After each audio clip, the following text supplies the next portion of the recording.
It's almost! He's done it again! Unbelievable! Oh, straight into the roof of the net. Nice one. Straight down the middle.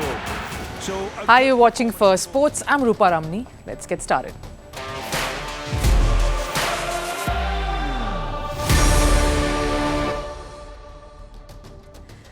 Hi, on the show today, Chennai IPL franchise suffered their second consecutive loss. Fans are fuming, there are questions being asked, and the same die-hard, loyal Dhoni fans have been critiquing him instead. Are they fair? And if not, what's the solve? More cricket news also on the show. Hyderabad franchise has more than one opponent that they face every single time. It is also their association. The two are at loggerheads. What has transpired, and is the threat made by the franchise of moving out of the venue holding true? And Brazil has sacked their football coach after their humiliating loss to Argentina in the World Cup Qualifiers. Vinicius Jr. calls for an overhaul. Is sacking the coach alone enough? What is plaguing the most vibrant footballing country? But first, all the headlines on Sports 360. Starting with tennis, former world number one Novak Djokovic failed to add another ATP 1000 Masters title to his cabinet. The Serb lost the Miami Open final to Jakub Mensik in straight sets. This is Mensik's first career title. Meanwhile, in the women's draw, world number one Aryna Sabalenka eased past Jessica Pegula to win the women's title. With a 7-5, 6-2 win, Sabalenka clinched her 19th WTA singles title. 17 of those have come on hard courts. On to football, Manchester City have qualified for the FA Cup semi-final after beating Bournemouth 2-1 in the quarters. The Manchester-based club was 1-0 down until the first half. Erling Haaland brought City on level terms. Omar Marmoush scored the winner in the 63rd minute.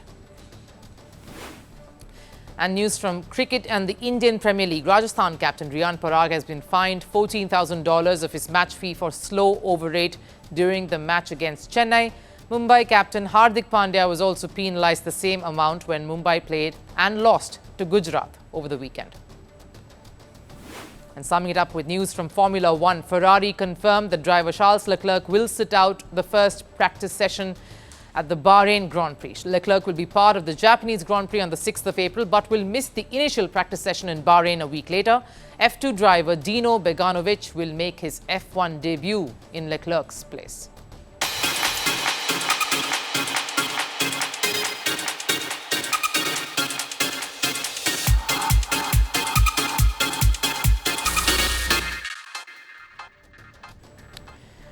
The IPL is not IPLing, which is what Gen Z expects every year with the return of every season. And the one reason for that is the Chennai franchise registering more losses than wins with the season having started. Now, yes, it's only been 3 matches, and an IPL is a long tournament. And the art, as we have seen in many editions of the past, is to know how to pace yourselves to be the last team standing.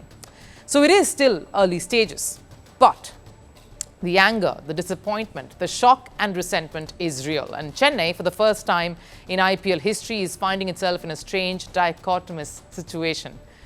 Meaning, on one hand, the reason TRPs, which is the ratings, soar and stadiums fill up to the brim and crowds travel all around the country through this summer is only to catch glimpses of MS Dhoni. But on the other hand, the very same die-hard CSK fans are demanding drastic changes, even going as far as saying MSD probably needs to step away. Almost feels like, just like IPL turns 18, fans too are breaking out into their teenage phase, displaying angst and employing the fashionable mode of rebellion. So what's happened? Chennai have lost 2 out of 2. That's 2 straight losses, which isn't alarming just yet, but the manner has certainly raised alarm bells. Now let's first look at the facts. Chennai had to go into a big auction, so they had to be frugal with their retentions like the rest of the teams. And what they got back at the auction table isn't quite matching up to the kind of stability they always had time and time again over the years. Whether it was the middle order, missing someone like Ambati Rayudu and then Ajinkya Rahane, guys who were solid, mature, and very, very critical in shepherding a run chase or helping the team set a target. They're also having opening troubles, opening combination crisis, with many wondering why their best opening batter in their new captain, Ruturaj Gaikwad, isn't doing that just yet. Is that possible to cover that gaping middle order that they have or they're staring at this point? And then, of course, the MSD conundrum. Look, he's magical as a keeper and he's an asset as a leader in such tournaments. But can he contribute with the bat like he once was able to and used to? He came in at number 9 against Bengaluru after R. Ashwin, while Chennai was chasing a mammoth 190-plus target in front of a stadium that also had a very decent number of RCB supporters. The captain reasoned it by saying that's okay because instead of losing by 70 runs, they at least lost by just 50. Strange way to look at a defeat. And that's when fans had a royal go at Chennai.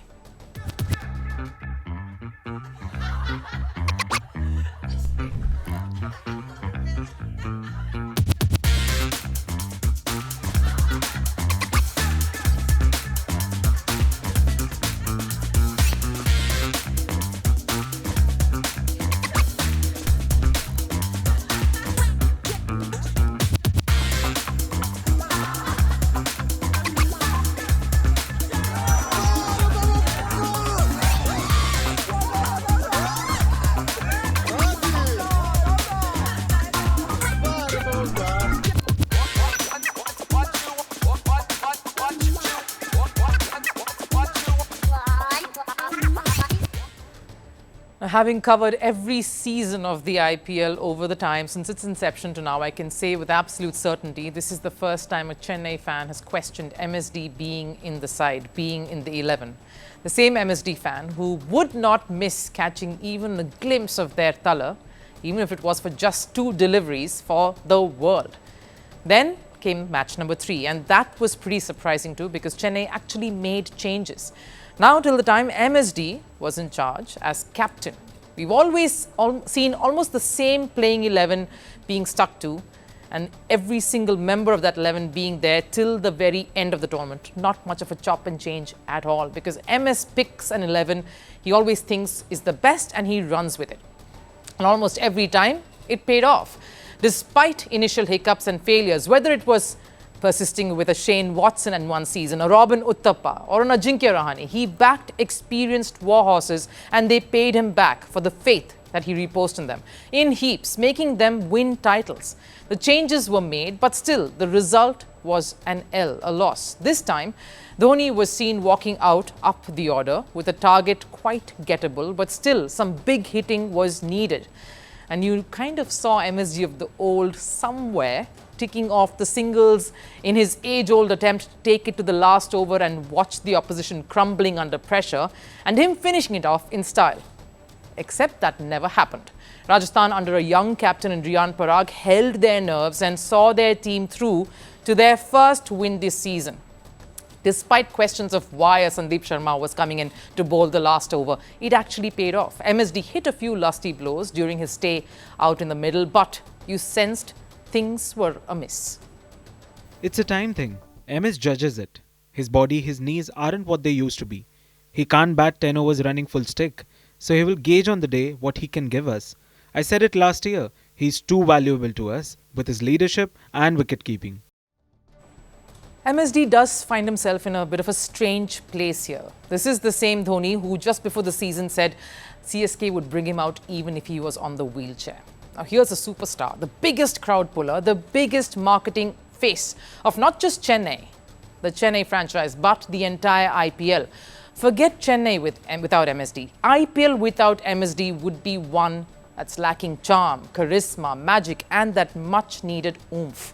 More than Chennai, the brand needs him. The brand of IPL and cricket needs MSD. We've seen TRPs, television rating points over years, how Chennai always garners more viewership than all of the franchises. Dhoni, Virat, Rohit, the star-hungry cricket lovers need these faces at their best, yes, but even at their worst. But fans also want results, and that's what puts this in a tricky, delectable catch-22 situation. And more ironical, considering here was a man who knew exactly when to call it quits while playing international cricket. As captain, as player, across formats, he made the call at almost the perfect time, something the best never got right. But this, of course, seems to be like an umbilical cord that just is a little too difficult to snap out. Because I'm certain matching the desire to play and receive all that adulation and love through the country all summer is the pressure to continue playing for the brand of his team, the team that he built all these years. And that of a league that is pretty much symbolized by MS Dhoni's presence. But yeah, we could all try to ring the toll bell and ask, has the time truly come? Is it here? Will the retirement bell toll finally this season? And all it'll take for everything to shush these thoughts will be one dramatic win, and the clamour for MSD will only get louder.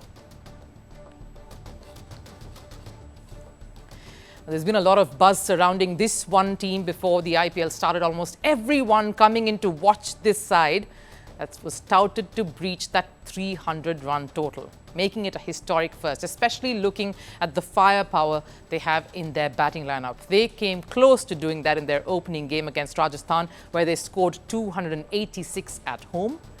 But right now, there are bigger concerns at hand, and it's not scoring 300 for Hyderabad, but holding on to their home ground at the city in India's state, Telangana. The Hyderabad IPL franchise is at war with the Hyderabad Cricket Association, or the HCA. Now, an IPL is a tournament where clubs representing various states through popular cities clash with each other. So the synergy between the IPL franchise and the state association is necessary. It's paramount. And it's a given. They are on the same team. That situation has turned upside down in this case. And India News Daily got a hold of an email that was sent from the franchise to the association. The mail accuses the HCA president, Jagan Mohan Rao, of intimidation, coercion and blackmail. During the Hyderabad versus Lucknow match, the HCA demanded extra complimentary tickets. Usually they are given 50, but this time they demanded 20 more.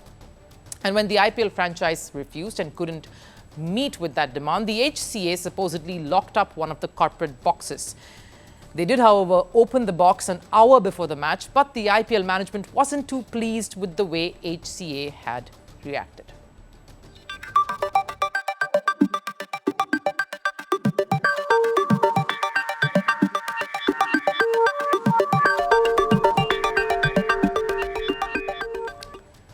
The letter also claims that this has been an issue since the 2023 edition, and the IPL franchise is reportedly at their wits' end with the HCA's constant demands and threats.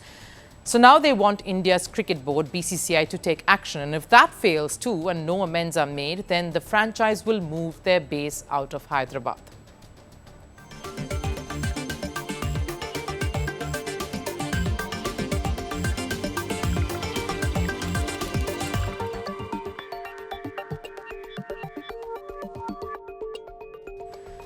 Now, here's how it usually works during the IPL season. The State Cricket Board hands over the stadium to the franchise for the duration of the league. They need the ground for their training, and of course, come match day, it's all about the squad and its members having the facilities to their requirements. And every single department that works at the stadium, from the logistics to security, catering, every other service, they all work around the franchise's schedule and needs. But the letter points to the fact that the association has made life difficult for the franchise. The Hyderabad Cricket Association president, though, has denied every claim. He says no such email was received and has refuted all claims of HCA threatening the franchise.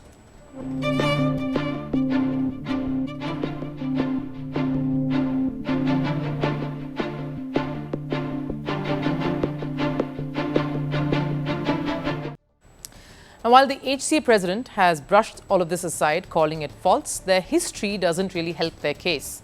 They have a track record of poor management, corruption and negligence over the past few years. Let's start with IPL first.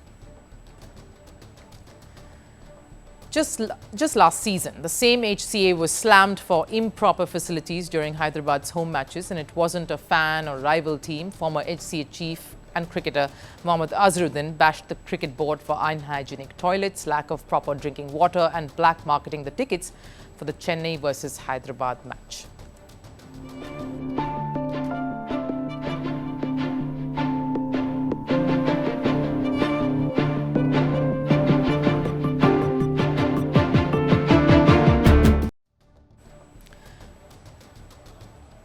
Now, power outages happen, but it's little control one can have over technical failures such as this, but that really wasn't the case. The reason behind that power outage raises in fact more concerns over how HCA is run. The board failed to pay the electricity bills amounting to $187,000, and result, the electricity board cut the power supply before the Chennai Hyderabad match last year, and it was only after a local court asked HCA to pay the amount in installments that power supply was restored.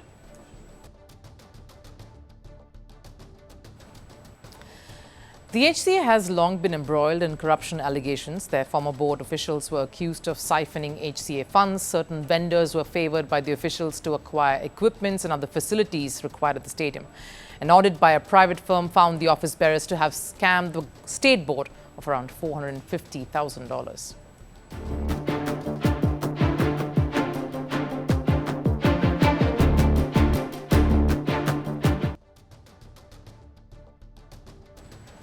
Such has been the history of HCA and its tryst with mismanagement. And while the domestic structure seems to be crumbling because of all of this, the IPL faux pas threatens to do far more damage, because the Hyderabad IPL franchise for the past few years have brought back that fearless brand of cricket that they had shown glimpses of in the past. They've created a template of scoring mammoth runs, of being the most intimidating batting lineup everywhere they go. And that has made IPL and the Orange Army at home, Hyderabad's die-hard fan base, glued to this maverick side. The sea of orange comes in huge numbers every time at the Rajiv Gandhi International Stadium. The SRH franchise and the Orange Army is what has made IPL a very exciting affair, and that's what happened last year. Now, owing to this chaos, will we see the beautiful love story between a franchise and its rejuvenated fans end? Hyderabad franchise has somehow reignited the passion after some years of faltering in their tracks. It's up to the association and the franchise now to make amends for the great game of cricket and its loyal fans. Brazil football has gone from the highs of samba to a muted, somber face. The five-time world champions suffered a 1-4 defeat against Argentina in the World Cup Qualifiers, the highest margin of defeat in the event. And while they are still poised for World Cup 2026, the loss has opened a Pandora's box, because there are serious concerns over a sport the country lives and breathes. Brazil's recent loss was heavily critiqued because they were up against a Lionel Messi-less Argentina. And while Argentina may not be entirely dependent on Messi, the South American rivalry was expected to be at least a closely fought affair. Two giants with some quality players going up against each other was expected to reignite that charm that's always around this fixture. But even without Messi, the rest of the players ran riot against Brazil's core, a core that comprises some of the best players in the world: Vinicius Jr., Rodrigo, Rafinha and Cunha, all match winners on their day individually for their respective clubs, but as a combined force still faltered to deliver for their country. So following the loss, FIFA's best player of 2024 demanded an overhaul. Everyone did badly. We played badly, and Argentina played an excellent game. We have to rethink everything we have been doing, because the pressure will come. The people want us to win. Vinicius said Brazil needed to rethink everything, and the immediate reaction to Vinicius' statement was Brazil sacking their head coach Dorival Jr. Once again, Brazil is without a head coach as they get into the international break. Following the 2022 World Cup in Qatar, Tite was sacked after his 6-year spell. Since then, they have had 3 managers, 2 caretakers and Dorival, who was hired as the permanent one. And in the quest to rejig everything, Brazil are now once again hunting for someone to lead a revival that they are desperately seeking. 2 prominent names have been linked to this job now, which is Real Madrid manager Carlo Ancelotti and Jorge Jesus, the Al Hilal manager, both having a portfolio full of silverwares to boast of. While Ancelotti has been clinical with Real Madrid, Jorge has been the man behind the Saudi revolution since 2023.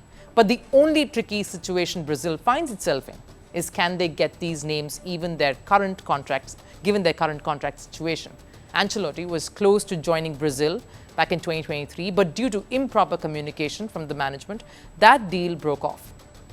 All the hype ended up with Ancelotti signing an extension with Real Madrid instead, and a deal that runs through to 2026. Jorge too is with the Saudi club till 2025 and has reportedly shown interest in the Brazil profile, but will he face the same fate as Ancelotti? Because for any manager, Brazil is always a lucrative place to work at. The talent that comes from the country, the passion that fans share for the sport, it's unparalleled, a paradise for any manager. But also pressure now with the state that the sport in Brazil finds itself in. What any incoming member will face is a crumbling football system. Brazil's domestic structure hasn't been the best for years. They aren't in the top leagues. But the one thing that has been kind of constant has been the fact that it has still generated talents, promising talents. Vinicius, Neymar, Rafinha, all examples of it. But what it has now come down to is a system that just doesn't care to revive. The allegations of corruption, improper management have all rendered Brazilian football unsustainable and toothless. A ray of hope came in the form of one of their greatest footballers, Ronaldo. The World Cup winner bid for presidency for Brazil football. But as the elections approached, he wasn't backed by the local federation. And in Brazil, the backing of local federations is crucial. Their votes play a key role in the result, the final outcome. They can determine who takes charge. But what Ronaldo saw was no communication from the regional federations because everybody was backing Ednaldo Rodrigues, ultimately leading to Ronaldo opting out of the race and Rodrigues getting reinstated as the president. Now here's the thing, late 2023, Brazil was on the cusp of facing suspension because of Rodrigues. He was removed from his position by a local court, a third-party interference that led to Brazil also being warned by FIFA, which dissipated when Rodrigues was reinstated the next year. This is what Rodrigues brings to football in Brazil: governance issues and a brief history that is tainted and has been trophyless. They chose him over a Brazilian true hero, someone who knows what it takes to represent that yellow jersey, because he would have instilled that sense of pride. Among all current players would have Ronaldo. At the moment, even that seems to be in tatters. And add to that the state of affairs on the field. Their biggest player and probably a leader too, Neymar, has been absent because of injury since 2023. Brazil for long have tried different names in that leadership role on the field. None have stepped up as true leaders. And it hasn't translated in effective efforts on the field. Vinicius has just 6 goals in 39 games. A player who has been clinical for his club, Real Madrid. Rodrigo has scored 7 in 33 appearances, another star for Madrid. And it isn't just the front line that is lackluster. No clear successor to Casemiro in the midfield. That's a worry too, and that has meant they have failed to create those chances. And back in defense too, they have lacked the quality to stop their biggest competitors. So clearly, sacking the coach alone isn't going to solve Brazil's woes. The former giants need something beyond that. They need the missing spark. The sport needs a Brazilian comeback because football without Brazil is like cricket without Australia or India, tennis without a top 3, a Formula 1 season without Ferrari or McLaren. It might survive, but will it thrive with the same fanfare? Time for last serve. Newcastle football fans went crazy after their club ended their 70-year-old domestic trophy drought. Newcastle clinched the League Cup by beating Liverpool 2-1. Watch the streets turn into a sea of black and white during the open bus parade.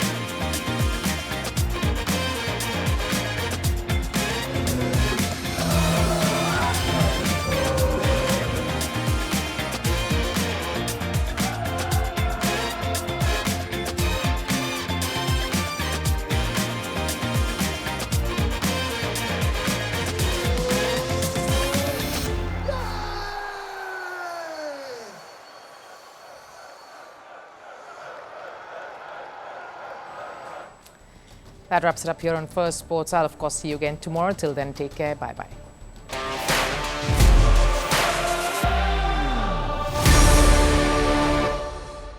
Greeting you with aloha and namaste. No, I love India. Presence, occupation of a territory by another country pertains to India. What we saw in Kashmir. How do you see Trump's America? Yes, the current administration behaves differently from the previous administration.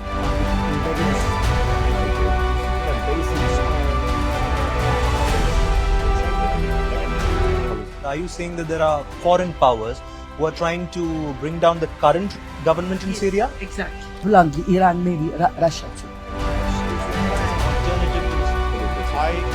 Prime Minister Modi committed to South-South, cooperation. Not over 50%. Is Ukraine prepared to pay the price for that peace? No compromises at the cost of territorial integrity and sovereignty.